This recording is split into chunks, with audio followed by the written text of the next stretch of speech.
Salut tout le monde, c'est Tosh pour Scala Fishing. Alors comme vous voyez aujourd'hui on se retrouve pour une vidéo à l'intérieur un petit peu spéciale puisqu'aujourd'hui on va parler beaucoup de théorie et d'infos sur la pêche, d'infos très pratiques j'ai envie de dire puisqu'aujourd'hui vous allez avoir accès à des données qu'on n'a jamais d'habitude. On va essayer de répondre à des questions du coup qui sont à mon sens très pertinentes et pour ça je vais m'appuyer sur des données statistiques récoltées par toute l'équipe de FishFriender.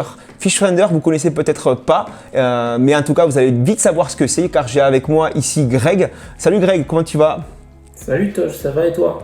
Ça va très bien. Écoute Greg, toi tu fais partie de l'équipe de FishFriender. On peut même dire que c'est toi qui est à l'origine du projet. Tu pourrais peut-être expliquer déjà ce qu'est FishFriender tout simplement? FishFriender, c'est une application mobile carnet de pêche en fait. Ça te permet d'enregistrer tes prises. On sait que les pêcheurs ont l'habitude de faire des photos de leurs poissons, mais là, à partir de ta photo, un peu comme sur Insta, tu vas pouvoir l'enregistrer dans ton carnet de pêche et l'appli va récupérer un tas d'informations, notamment environnementales, pour te faire des statistiques et comprendre les moments où tu as le plus de chances d'attraper du poisson et puis ça te permet d'avoir une historique de toutes tes prises. Alors est-ce que déjà FishFriender, tu peux nous dire c'est à peu près combien d'utilisateurs? On est à 110 000 utilisateurs, donc c'est vraiment des personnes... 110 000? Ouais, 110 000. C'est énorme. C'est des personnes qui ont créé des comptes, hein. C'est pas des visiteurs simplement, c'est vraiment des personnes qui ont créé des comptes et qui enregistrent leurs prises. Et là, on est à quasiment 1 million de prises enregistrées depuis le début. Donc le journal pêche 2.0, vous l'avez compris, c'est une manière de tenir à jour en fait toutes vos prises. C'est un petit, ce qu'on appelait avant un carnet de capture. Ça va vous permettre d'avoir plein d'infos sur le matériel que vous avez utilisé il y a 2-3 ans, sur la taille des poissons que vous avez pris, etc. Une chose importante aussi, Greg, c'est, je pense important de le dire, il y a des infos de localisation bien entendu, mais qui restent, si on le désire, secrètes pour pas qu'elles soient non, c'est important de le rappeler parce que c'est vrai que ça fait partie des questions qu'on nous pose souvent. Comme tu dis Tosh, c'est un carnet de pêche, donc comme à l'époque, tu vois, le petit carnet papier où tu notais tes infos et tout. Et en fait, FishFriender est à la base complètement privé, hein. C'est vraiment un carnet de pêche individuel, confidentiel. Et tu as quand même un côté social, donc qui te permet de partager des informations. Mais à la base, en fait, tout ce que tu vas enregistrer, notamment les spots de pêche, sont complètement confidentiels. Juste pour terminer avec les présentations de FishFriender, et je pense qu'il est important de préciser que c'est une application qui est gratuite. Ouais, c'est ça, c'est une application qui est donc gratuite en grande partie.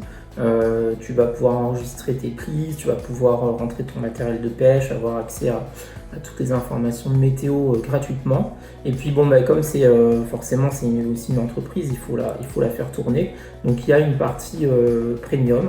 C'est des abonnements qu'on a appelés Scale, qui te permet d'aller un peu plus loin, beaucoup plus loin d'ailleurs, dans ton carnet de pêche, et d'avoir accès à tout un tas d'analyses statistiques, de retrouver des pêcheurs autour de toi, de retrouver des spots publics. Donc il y a plusieurs fonctionnalités qui sont incluses dans cette offre premium et qui nous permet de tout le temps améliorer l'application. Donc voilà, c'est gratuit pour ceux qui veulent.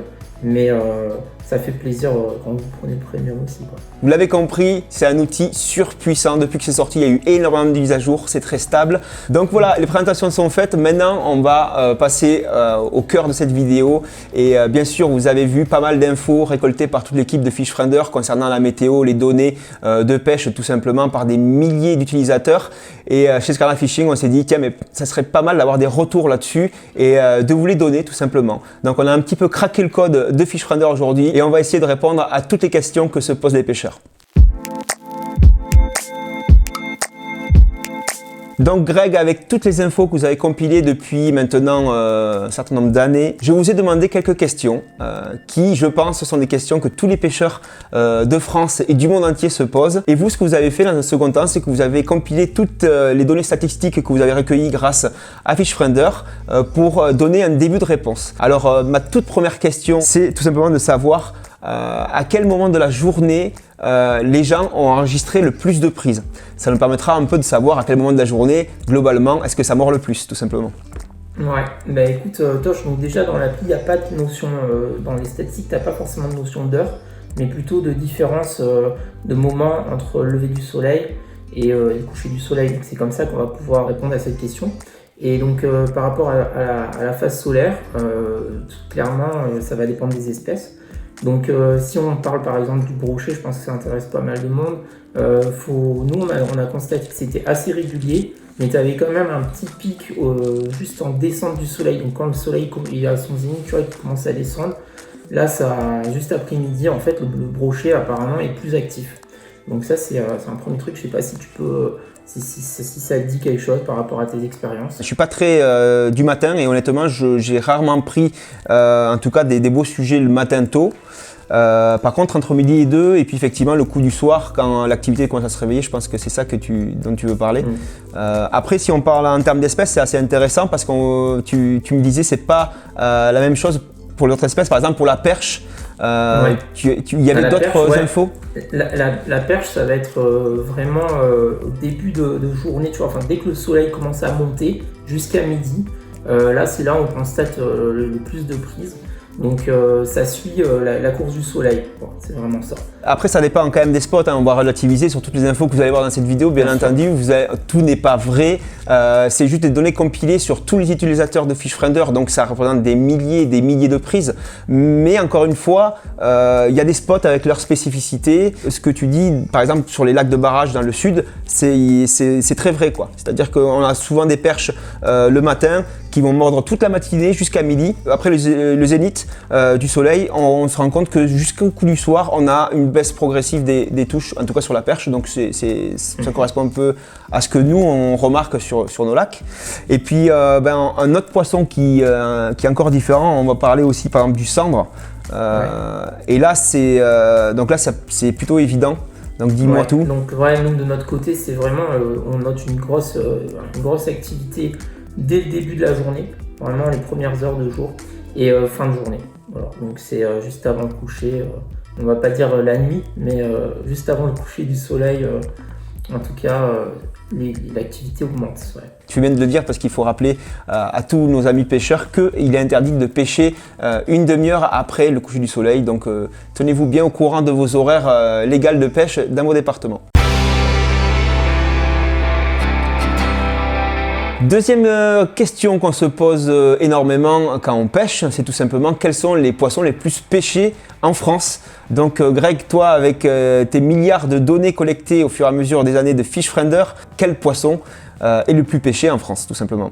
Le premier poisson c'est la perche. Ouais, ça m'étonne pas. Déclaré sur l'appli. Alors bon, c'est un poisson qui est un peu peut-être plus facile à attraper aussi, bon, puis il est assez présent. Ensuite, on a le brochet, et c'est pas forcément que des gros, hein, il y a vraiment toutes les tailles. Bien sûr. Après, en troisième position, on a la truite fario. Pour moi, c'est plutôt logique parce que je suis dans une région où on pêche beaucoup la truite, donc ça m'étonne pas. Mais je sais que ça risque d'étonner pas mal de monde qui n'ont pas beaucoup de première catégorie chez eux. Donc, en troisième, la truite fario, comme quoi c'est un poisson qui est très très visé en fait finalement. Qui est vraiment visé, et puis je pense que ça fait, enfin voilà, c'est un trophée aussi, donc on a plaisir à partager, à déclarer sa prise.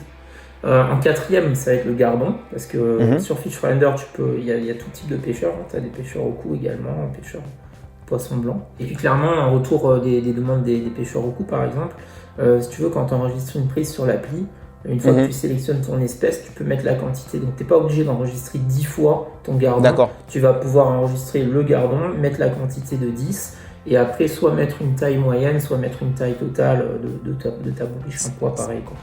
Très bon savoir ça. En cinquième position, on ne les oublie pas, nos amis carpistes. Donc c'est la carpe qui est plus enregistrée. Ouais. On a énormément de carpistes.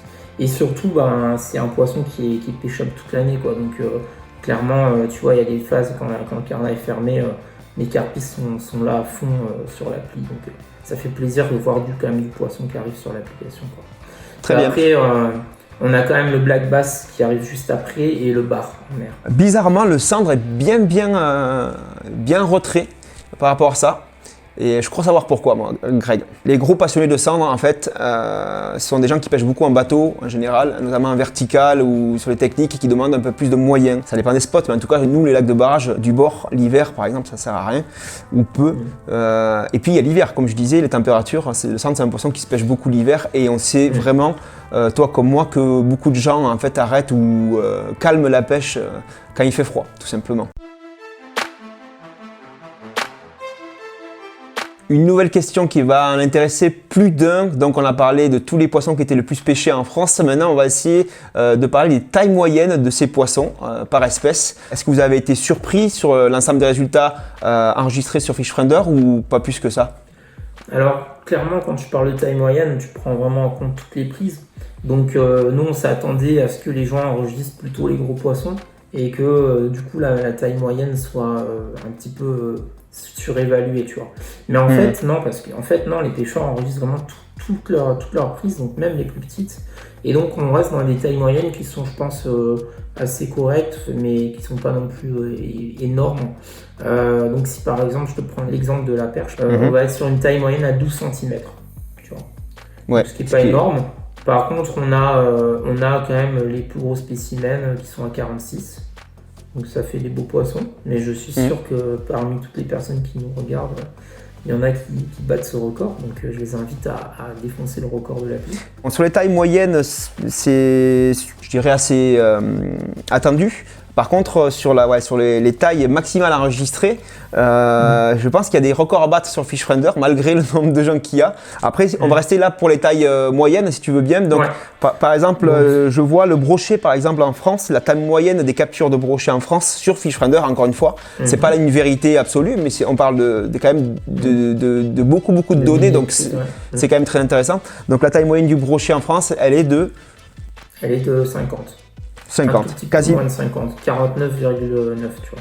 Ouais, voilà, c'est ça.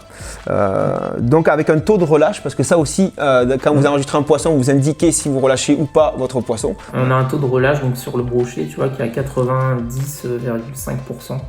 Donc voilà, ça reste essentiellement de la pêche en no-kill.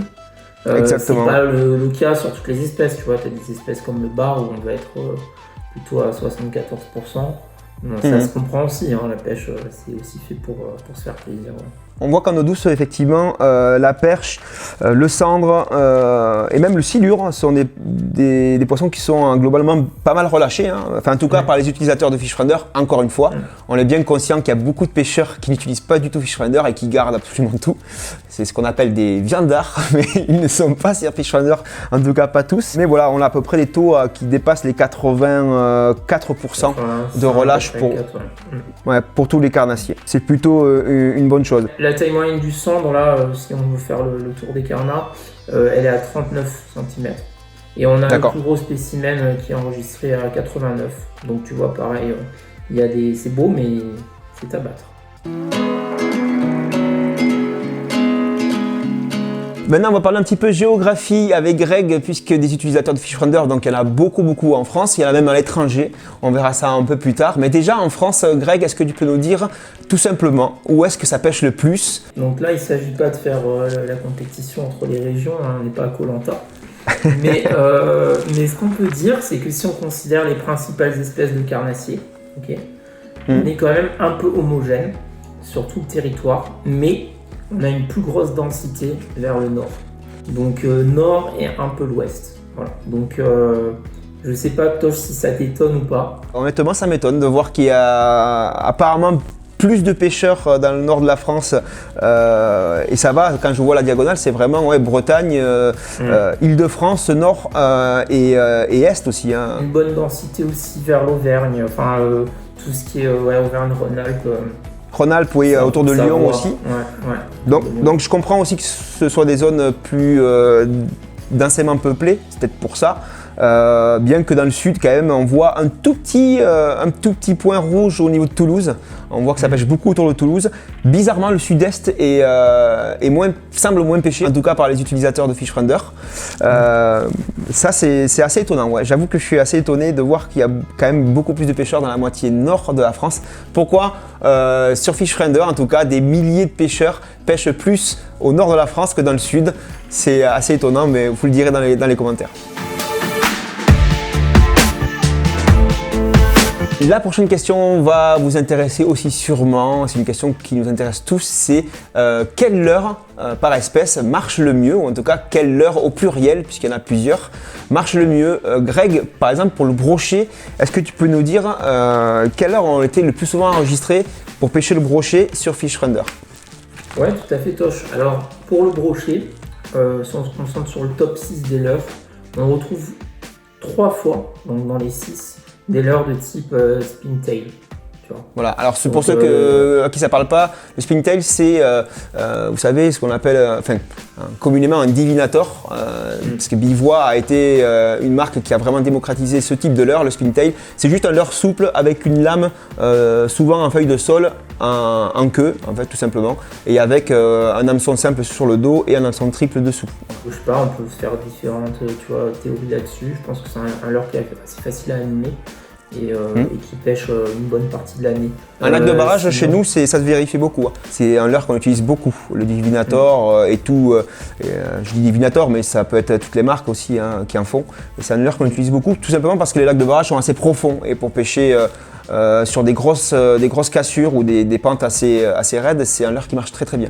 Ça marche aussi très bien dans les herbiers peu profonds, il n'y a pas de souci, ça peut pêcher dans tout. Un leurre passe-partout, je pense, et puis là, tu vois, on constate, on est sur des tailles entre 12,5 et 18 cm. C'est ce qui ressort pas mal. Après, au niveau des coloris, comme tu pourras le voir aussi, sur les 6 leurres, on en a 4 qui sont dans des coloris Fire Tiger perche. Donc voilà, les couleurs vert, dos vert et ventre jaune, petite touche orange, rayon noir. Classique, donc la perche quoi, tu vois, classique, là vraiment c'est flagrant, ça ressort vachement. Après, si on regarde les autres types de leurres, on a quand même du gros leurre souple, 18 cm, donc là en l'occurrence c'est un River Roach, ça va dire. Et sinon, bon classique, on espérait bien le retrouver là. Un Buster de chez CWC qui ressort ici. Bien sûr. Et puis je vois un leurre souple aussi, on a, et je suis content parce que c'est un leurre qu'on avait cité dans les leurres anti-capot, c'est le Pulsad de chez Berkeley. Ça ne m'étonne pas de le retrouver dans le top. Tu vois, même en petite taille au final, voilà, ça reste très attractif. Oui, parce que là c'est le 11 cm qui est le plus utilisé. Ouais. Mais en grande taille, ça marche aussi très très fort. Maintenant pour la perche, Greg, est-ce que tu peux nous dire quelle leurre marche le plus? Alors tu peux nous dire rapidement, on ne va pas forcément citer des marques ou quoi, parce que bon, un crank d'une marque peut aussi bien marcher qu'un crank d'une autre. Là, les noms qu'on vous sort, c'est juste ceux qui sont le plus utilisés, mais il y en a qui seront tout aussi efficaces. Pour la perche, le crank, c'est le leurre qui se démarque vraiment. Petit crank, ouais. Petit crank, 3,8 cm, 4 cm, donc facile à pêcher, et donc en général on débute avec sur la pêche des perches, du billet, du caperlin, ça ressort bien. Et puis donc sans surprise, des petits leurres souples aussi, des petits leurres souples, voilà, donc on reste dans des tailles 5 cm, 7 cm. La souplesse paye bien là, puisque sur les modèles qu'on présente là, ça reste des leurres qui sont connus pour leur souplesse. On est sur des coloris type Aïe, tu vois, vert kaki, vert naturel, c'est ça. Et puis les cuillères, voilà, les cuillères qui sont toujours à avoir dans une boîte de pêche et qui font du poisson. Ouais, les cuillères tournantes, donc on a autant de la MEPS, très connue, que de la Caperlan. Il manque juste un petit Fatboy Swim, encore un peu trop confidentiel peut-être. Bon, un jour on sera dans le top, je vous le dis. Très rapidement, on va parler des leurres qui marchent bien pour le cendre. Donc là, pas tellement de surprises, quoique on a essentiellement du leurre souple pour le cendre. Pas un seul leurre dur dans le top 6 que tu m'as donné. Donc là, on a globalement du leurre classique à cendre, du leurre très souple, là aussi. Je vois dans les marques, on a du One Up, de chez Sawamura, du Ketek, Easy Shiner, Sander Prochad, Black Minnow, bref, que des références plutôt connues. Qu'est-ce que tu as noté toi en taille moyenne pour le cendre? On est entre du 7 cm et du 10 cm. Voilà.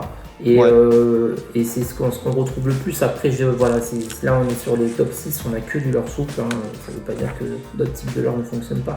Mais sur les coloris, on est sur des coloris, encore une fois, naturels. Ok, ça ne veut pas forcément dire que c'est ça qui marche le plus. Là, pour le coup, ça veut dire que c'est ce qui est le plus utilisé et ce qui a permis d'enregistrer le plus de poissons sur FishFinder. On ne va pas faire de raccourci, mais encore une fois, c'est une info qui est plutôt intéressante à prendre.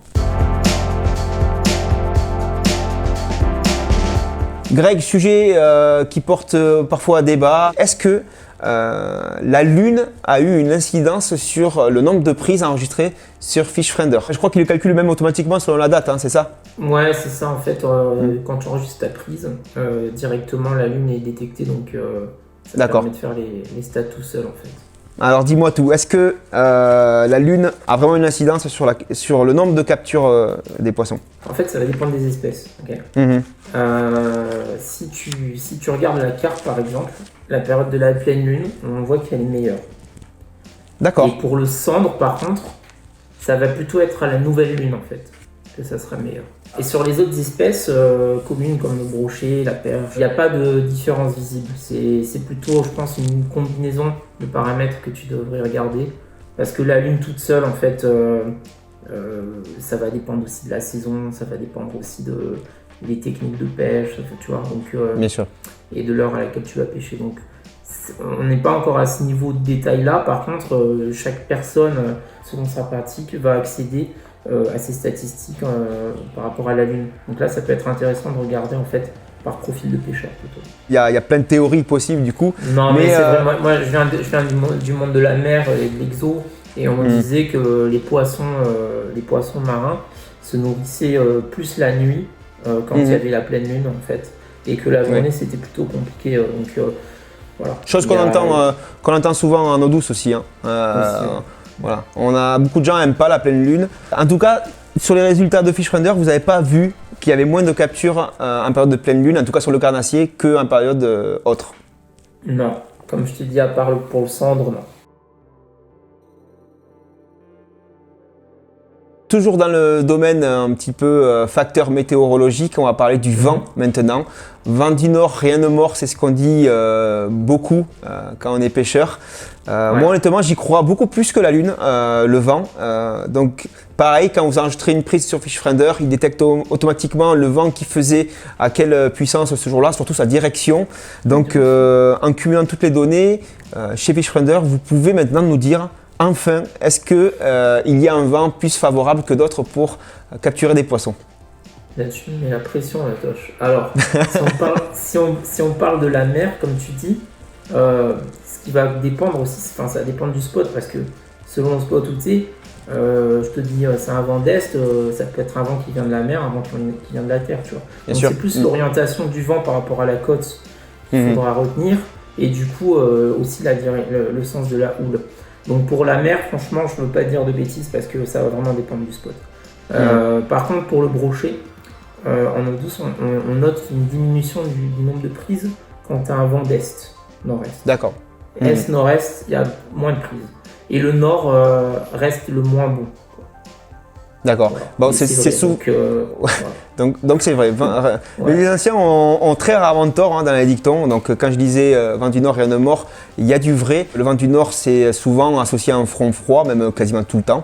Je ne suis pas météorologiste, mais c'est souvent ça. Qui dit rafraîchissement dit forcément baisse de l'activité de nos amis les poissons.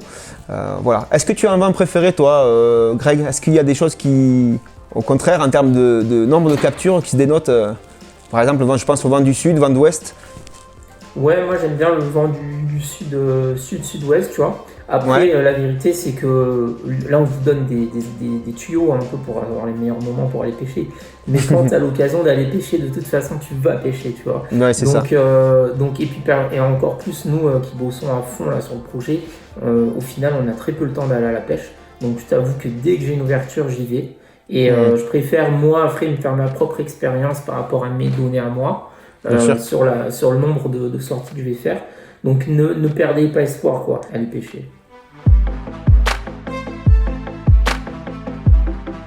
Allez, pour finir, rendons à César ce qui appartient à César. FishRender, forcément, qui dit nombre de captures, taille, tout ça, il y a forcément un classement. Voilà. On va aujourd'hui vous présenter tout simplement les pêcheurs qui ont réalisé le plus de captures et le plus d'espèces aussi. Les pêcheurs aiment bien se challenger sur différents défis. Donc dans l'appli, tu peux retrouver ton classement par rapport à tes amis sur différents critères. Donc pour dire qui est le meilleur pêcheur, on va se baser sur ces critères-là. Et on peut démarrer, si tu veux, par exemple, par le nombre d'espèces différentes. Donc ça, c'est quand même un critère sympa. Très sympa, en mode un peu Pokémon, attrapez-les tous, quoi. et là, tu le connais, puisqu'il s'agit de Nico. Et ça m'étonne pas. Ça m'étonne pas. Donc c'est Nico, de son surnom X My Life, qui est donc de chez Roadmaps. C'est ça. qui lui est en tête avec 201 espèces.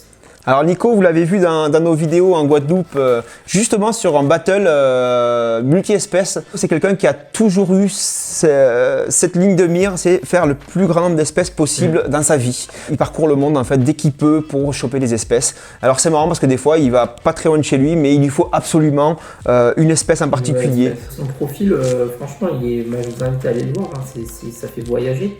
Et donc Nico, nous on a quand même plus de 700 espèces qui sont référencées sur l'appli. On a pris les espèces les plus communes, que ça soit en France mais dans le monde entier. Parfois il m'envoie un message et il dit ouais Greg, tiens tu peux me rajouter telle espèce là que je viens de pêcher, je l'ai pas trouvée. Donc 700 espèces et donc Nico à son actif a plus de 200. Vient de passer le cap des 200 espèces différentes de poissons. Je peux vous dire que c'est vraiment quelque chose d'assez fou. Et Nico, je te souhaite de faire donc les 500 espèces qui te manquent encore. Ensuite, en termes de nombre de captures, alors là, on a un monsieur dont le nom est complètement imprononçable. Si on parle de ce monsieur hongrois, comment il s'appelle? Zaba. Je pense que ça se dit Csaba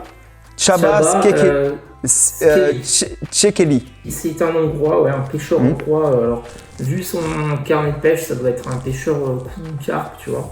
Feeder peut-être. Et lui, il a 1447 postes.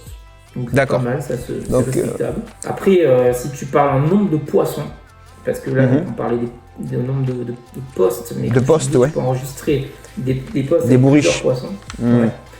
Là, c'est quelqu'un qu'on connaît bien aussi, puisqu'il s'agit de Yannick Rivière. Et lui, donc, il est à 5535 poissons. Et quelle prise Là, quand on voit sur la photo, là, on voit un huchon d'1,13 m, par exemple, un poisson monstrueux, quoi, mais à la mouche en plus. Et donc, c'est un pêcheur à la mouche en plus. Donc lui, quand il va faire des sessions, c'est à base de 20-30 trucs par jour. Dans un autre domaine aussi, là, on est sur du très gros et du très lourd, puisqu'on va parler du pêcheur qui a fait qui totalise le plus grand poids, puisque aussi on peut enregistrer le poids de ces poissons, bien évidemment. C'est un grand pêcheur de big game, donc le big game c'est la pêche au gros. Il s'appelle Stéphane Milez. Stéphane Milez, c'est un pêcheur à la base du sud-est, la région de Nice par là, qui pêchait au thon, qui a fait de la compète très jeune et qui pêche maintenant beaucoup en exo. Il pêche au Maroc, il pêche beaucoup en Côte d'Ivoire, à Abidjan. Et donc il a enregistré 4027 kg de poissons. Il y a beaucoup de marlins, le marlin bleu, donc ça va vite au niveau du poids. J'imagine. Il y a une prise de 473 kg par exemple. 473 kg, je peux vous dire que ça en fait des perches de 10. Ça va vite. Tu prends 4 marlins, tu as déjà fait une vie de pêche de la perche. Que dire pour terminer cette vidéo, Greg? Je sais pas trop, je te remercie déjà de nous avoir fourni ces stats, ces infos. Encore une fois, toutes ces infos ne sont pas à prendre au pied de la lettre. C'est vraiment un condensé de ce que les utilisateurs de FishFriender font au jour le jour. Ça évolue tous les jours, mais ça donne des infos, je pense. C'est toujours très intéressant. L'idée c'est de donner envie, tu vois, donner des prétextes aux gens d'aller à la pêche aussi, de les rassurer aussi dans la préparation de leur sortie, parce que sur l'appli tu vas pouvoir aussi suivre la météo de tes spots à l'avance avec 7 jours d'anticipation. Donc ça te permet quand même de planifier, de voir ce qui se fait, de voir les leurres qui fonctionnent en ce moment et de te donner envie, toi aussi, d'aller pêcher. Donc c'est une appli, mais mine de rien, elle va t'encourager plutôt à sortir, tu vois, de chez toi. Peut-être aussi à un peu sortir de tout ce qui est Facebook et tout, où il y a trop d'infos, peut-être. Enfin, moi perso, Facebook, j'y vais plus trop, tu vois. Il y a trop d'attaques, trop de, je sais pas. Là, tu es dans un petit réseau social pêche, et puis tu restes entre passionnés et il n'y a pas de débat, quoi. C'est ça. Il n'y a que du bonheur, tu vois. C'est clair. Je vous invite tous, bien évidemment, à aller essayer l'appli si ce n'est pas déjà fait. Merci Greg, merci à toute l'équipe qui bosse derrière. Je vais terminer juste en vous précisant une chose, c'est que si vous vous abonnez gratuitement ou avec la version Scale, la version payante de FishFriender maintenant, vous pourrez bien évidemment enregistrer les prises que vous avez déjà fait et toutes les photos que vous avez en stock dans votre téléphone. Voilà. C'est pas parce que vous prenez l'abonnement maintenant que vous partez de zéro. Vous pourrez mettre à jour votre profil et le partager avec avec tous vos amis aussi. Si vous avez aimé cette vidéo, vous savez ce qu'il reste à faire. Vous pouvez mettre un petit pouce bleu, un petit commentaire dessous sous la vidéo pour nous dire ce que vous en avez pensé et puis vos théories à vous sur toutes les infos qu'on vous a données ici. Abonnez-vous à Skylar Fishing si ce n'est pas déjà fait. Vous êtes beaucoup à le faire ces derniers temps. On vous remercie vraiment. À très bientôt. C'était Greg de Fishfriender et Tosh pour cette vidéo. On se retrouve bientôt pour une prochaine. À plus. Ciao. Salut.